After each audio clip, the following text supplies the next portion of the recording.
No nome de Jesus, que o Senhor nos dê, papai, essa graça de ter essa intimidade com o Senhor. Pastor, a sua geração, transforma essa geração do pastor em pastores, profetas, obreiros, membros de igreja fiel.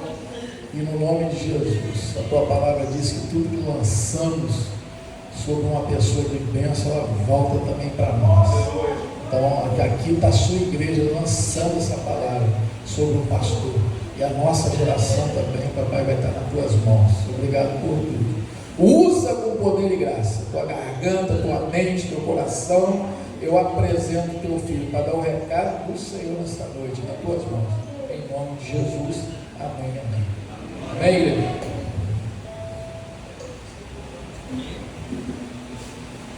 Boa noite, amada igreja. E a paz do Senhor Jesus Cristo possa continuar reinando em nossos corações. Amém? Os que estão de pé podem sentar, por favor. Eu vim caminhando devagarzinho de lá para cá, porque estou com labirintite. Eu não posso andar rápido e posso virar a cabeça para lá e para cá, porque eu faço, né? Tomo uma serra, né? De repente esse tom pode ser mal interpretado, né? Então você tem que andar devagarzinho. E também já cheguei aos 60, e quando chega aos 60 você sabe que tem algumas limitações, né? Mas nada que nos impeça nessa noite de trazer a palavra de Deus. Sentadinho mesmo, se você quiser se colocar de pé, fica à vontade. Você vai abrir comigo a sua Bíblia no livro de Deuteronômio, capítulo 8.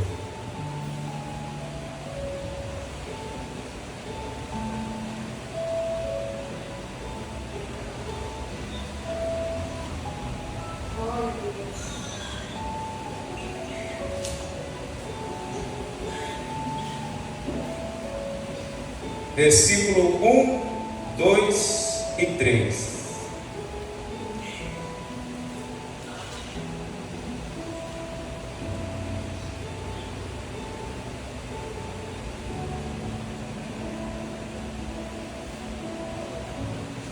Se todos acharam, nós vamos fazer a leitura. Está escrito bem assim: cuidareis de cumprir todos os mandamentos que hoje vos ordeno, para que vivais e vos multipliqueis e entreis e possuais a terra que o Senhor prometeu sob juramento a vossos pais. Recordar-te-ás de todo o caminho pelo qual o Senhor teu Deus te guiou no deserto estes 40 anos, para te humilhar, para te provar, para saber o que estava no teu coração, se guardarias ou não os seus mandamentos. Ele te humilhou e te deixou ter fome, e te sustentou com maná que tu não conhecias, nem teus pais o conheciam, para te dar a entender que não só de pão viverá o homem, mas de tudo que procede da boca do Senhor viverá o homem.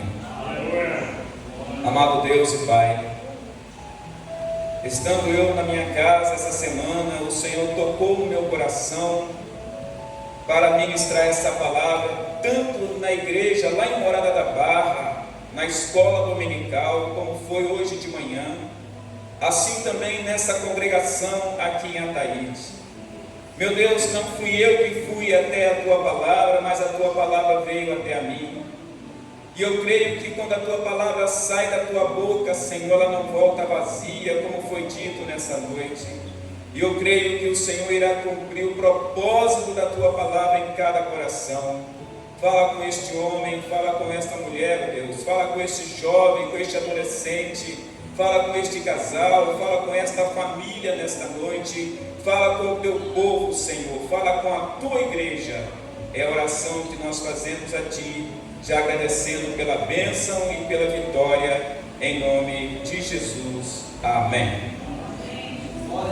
Amém, igreja? Os irmãos podem se assentar. Aleluia.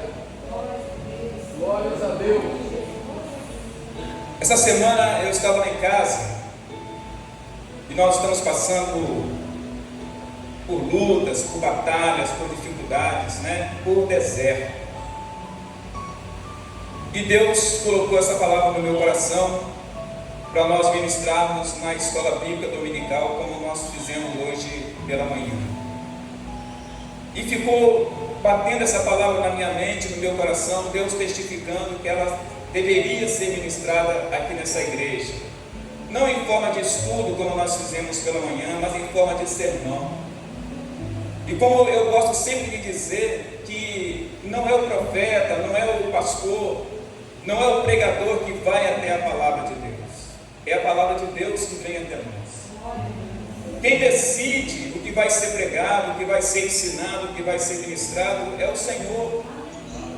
Porque Ele é o dono da igreja. Ele é o Senhor soberano sobre tudo e sobre todos. E nós que temos juízo, nós temos que obedecer à voz do Espírito Santo de Deus. Eu quero dizer para você nessa noite que se o teu ouvido espiritual está aguçado, se o teu coração está precisando daquilo que Deus preparou, eu creio que eu e você, que nós sairemos daqui alimentados por esta palavra nessa noite. Nós vamos falar de um assunto, irmão, que nem sempre é bem aceito. Nós vamos falar sobre deserto. Nós vamos falar sobre as lições que nós aprendemos no deserto. Às vezes eu fico vendo, ouvindo alguns pastores, algumas pessoas falando que depois que você aceita Jesus, depois que você vem para o cristianismo, depois que você vem para o evangelho, depois que você se torna um cristão, você não tem mais problemas, você não tem mais dificuldade, você não vai viver nenhum perrengue mais nessa vida. E é o contrário. É o contrário. Jesus, quando estava caminhando com os seus discípulos, alguns entre os fariseus falaram assim: mestre, nós iremos com o Senhor aonde o Senhor for, nós iremos. Jesus, ele para um pouco e fala assim: olha, as aves dos céus têm os seus ninhos, as raposas têm os seus covis, mas o Filho do Homem não tem lugar nem aonde recostar a cabeça. Se nós ouvirmos para Jesus, pensamos em conforto e segurança, segurança eu digo financeira, econômica, material, uma vida sem luta, sem batalha, uma vida sem cativeiro, uma vida sem deserto, nós estamos sendo enganados por mensagens que são contra a verdade bíblica. Jesus falou que no mundo nós teríamos aflições, mas que nós tivéssemos bom ânimo, porque Ele venceu o mundo. Mas vamos ao texto que nós acabamos de ler. O livro de Deuteronômio, se você pegar no capítulo de número 1, ele começa falando do fim da jornada de 40 anos que o povo de Deus passou pelo deserto. Interessante isso. Quando o povo saiu do Egito, os pais, os mais velhos, faziam parte do êxodo. Só que eles, depois que Deus deu a lei a Moisés no Monte Sinai, eles começaram a desobedecer a Deus, começaram a prevaricar contra Deus. E se você for lá no livro de Números, no capítulo 14, do versículo 20 em diante, você vai ver Deus falando com Moisés assim: ó, eu juro que esse povo, essa geração perversa, não entrará na terra que eu prometi dar como promessa a Abraão, Isaque e Jacó, porque eles prevaricaram contra mim. Quem é que vai entrar? Além de Josué e Caleb, os de 20 anos para baixo que saíram do Egito, e aquela geração que nasceu durante a caminhada de 40 anos no Egito, no deserto. E eram esses que estavam lá quando Deus, através de Moisés, começa a repetir a lei que Deus havia dado no Monte Sinai. Era uma geração de pessoas novas, relativamente novas, que precisavam aprender com os erros do passado, daquilo que aconteceu no deserto. Uma vez eu estava pregando essa mensagem e depois que o sermão acabou, alguém veio falar assim comigo: pastor, mensagem, ela ficou lá no passado, pastor, ela não faz mais parte de nós que somos a igreja, que fazemos parte da dispensação da graça. Eu falei com ele: você já leu o livro de 1 Coríntios? Você já viu lá no capítulo 10 o que Paulo escreve falando sobre os exemplos da história do povo de Israel?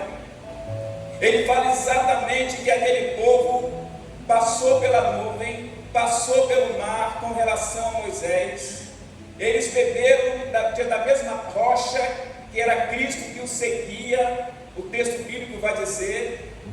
Ou seja, eles foram batizados, participaram da ceia, tiveram na condução de Deus pelo deserto, mas prevaricaram, fizeram coisas que foram desagradáveis a Deus. E Paulo vai dizer assim: razão pela qual Deus não se agradou da maioria deles, por isso eles ficaram prostrados no deserto. Irmãos, nós como servos de Deus hoje, não temos obrigação de cumprir as leis cerimoniais e as leis sacrificiais que Deus deu exclusivamente para o povo hebreu naquele tempo. Mas existem dois conjuntos de lei que Deus não abriu mão deles: as leis espirituais e as leis morais que devem regir a nossa vida com Deus e a nossa vida entre nós mesmos. Dessas Deus não abriu mão, assim como não abriu mão na velha aliança, também não abriu mão na nova aliança e não abre mão nos dias de hoje. Se você quiser ser uma pessoa bem sucedida, se você quiser botar os pés sobre o lugar da promessa de Deus, você e eu, nós precisamos passar pelo deserto. Quem está entendendo isso nessa noite? O deserto não precisa ser um deserto geográfico, como foi no caso desse povo que estava aqui. Eles estavam acampados na margem oriental do Jordão, na planície do Jordão, esperando o momento para atravessar o rio, atravessar as muralhas de Jericó e tomar posse da bênção, tomar posse da promessa de Deus. E Moisés vai começar o seu discurso trazendo à memória aquilo que foi feito lá atrás, porque o segredo para a nação de Israel ser próspera e abençoada depois que entrasse na terra era obediência e fidelidade a Deus e a sua palavra. Irmão, nós queremos tudo que Deus tem para nós, mas não queremos obedecer a Deus. Talvez eu esteja falando nessa noite, talvez Deus esteja falando para alguém que está passando pelo deserto, ou talvez Deus esteja preparando alguém que vai passar pelo deserto. Por isso eu convido você a ficar atento ao que Deus vai ensinar, as lições que nós vamos aprender aqui nessa noite. Primeira lição: deserto na vida do crente a propósito de Deus. Quem entende isso nessa noite? Se você pegar lá no livro de Êxodo, no capítulo 13, do versículo 17 em diante, você vai ver que depois que Deus institui a Páscoa através de Moisés, o povo começa o êxodo, começa a andar então. E se você tivesse um mapazinho para a gente mostrar, você vai ver que havia o mar Mediterrâneo. Da onde o povo estava até a terra de Canaã, se eles fossem margeando o mar Mediterrâneo, alguns estudiosos dizem que eles levariam alguma semana, outros dizem que eles levariam alguns meses, mas a trajetória deles levou 40 anos. Sabe qual é a lição que eu aprendo nessa noite, irmão? O que está acontecendo hoje na minha vida, mesmo que eu não entenda ou não aceite, faz parte do processo de Deus na minha vida. O que está acontecendo na tua vida hoje, mesmo que você não aceite e não entenda, faz parte do processo de Deus. Era o caminho mais curto, mas Deus resolveu levar o povo pelo caminho mais longo, porque Deus queria preparar aquele povo para a bênção. Teve um dia que eu ouvi uma frase de efeito da boca de um pastor, e eu concordei porque ela é bíblica. Deus não prepara a bênção para você, Ele prepara você para receber a bênção. Você crê nisso nessa noite, irmão? Às vezes Deus tem algo para nos dar, Deus tem muita coisa para nos dar, mas Ele precisa preparar a gente. Vou deixar que eu não esqueci o texto que nós acabamos de ler, não. A primeira coisa que nós vamos aprender, além dessa que nós já falamos, irmão. Deserto é um propósito de Deus na vida do crente. Eu quero pegar as lições que nós temos aqui no capítulo 8, que nós fizemos a leitura. Ele diz assim: cuidareis de cumprir todos os mandamentos que hoje eu vos ordeno. A vontade de Deus, ela é soberana. E como é que nós sabemos a respeito da vontade de Deus? Lendo, estudando, meditando e aplicando a Bíblia na nossa vida, as Sagradas Escrituras na nossa vida. Preste atenção nisso. Pastor, Deus tem me feito promessa, Deus também me fez promessa, tem promessa que eu estou guardando há 20 anos. E eu creio que ela vai se cumprir na minha vida, porque quem fez a promessa é fiel para cumprir, foi Deus que fez. Na sua vida também. Não importa qual seja a área, ela vai se cumprir. Um dia o inimigo queria colocar dúvida na minha mente sobre essa promessa de Deus, porque o tempo estava se alongando. Aí eu lembrei de um salmo de Davi, quando Davi diz assim, eu creio que verei a bondade do Senhor na terra dos viventes. Ele não estava falando de uma promessa futura, de eternidade, ele estava falando de uma promessa temporal, que antes dele morrer, ele veria essa promessa se cumprir na vida dele.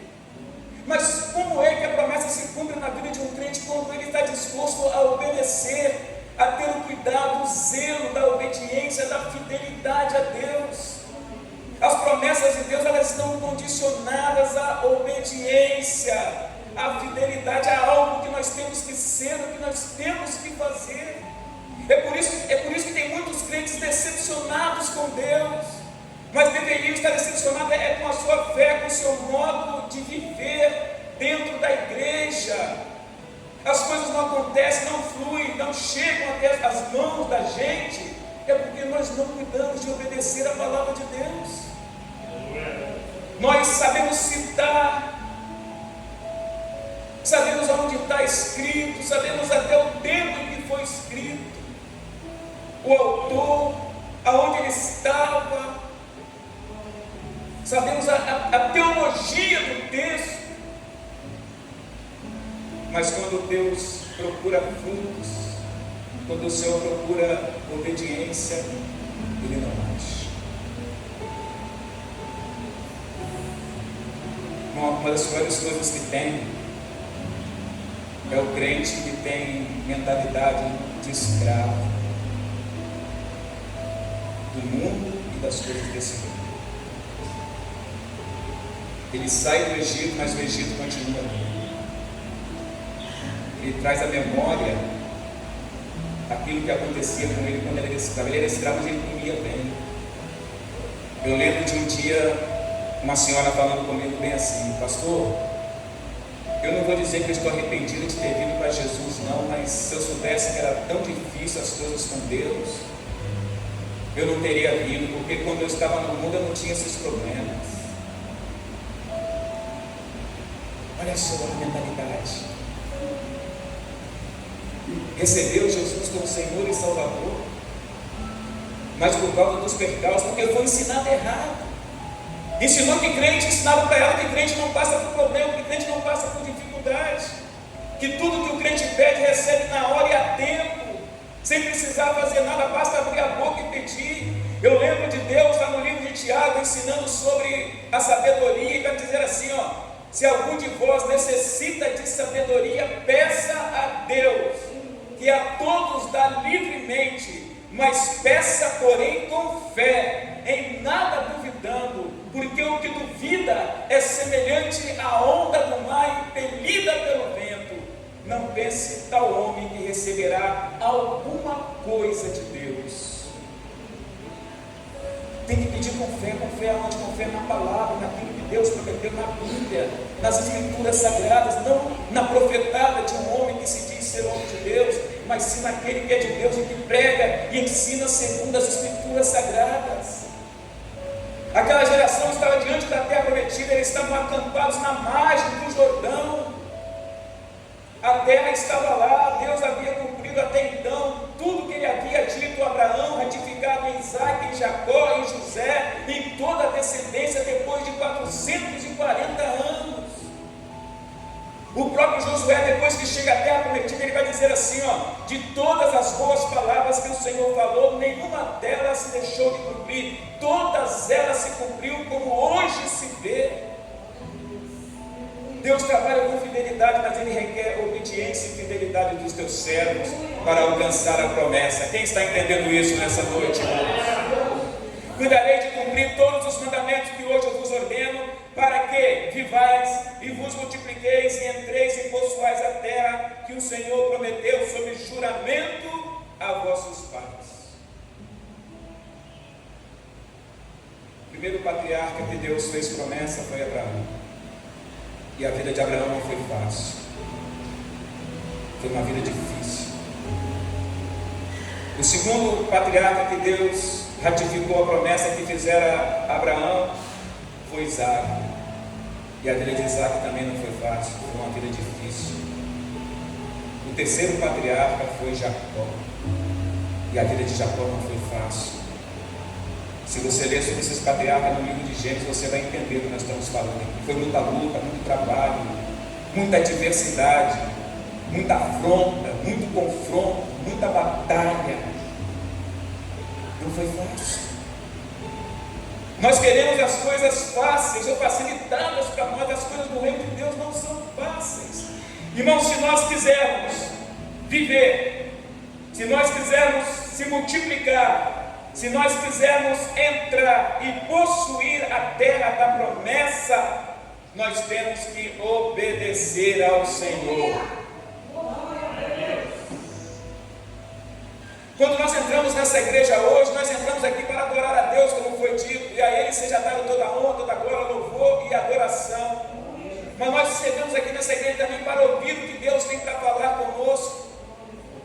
Irmão, às vezes nós passamos por deserto no nosso casamento. Às vezes nós passamos por deserto nos nossos relacionamentos de trabalho, no ambiente de trabalho, passamos por deserto nos nossos negócios, passamos por deserto na nossa vida espiritual, no nosso ministério, passamos por deserto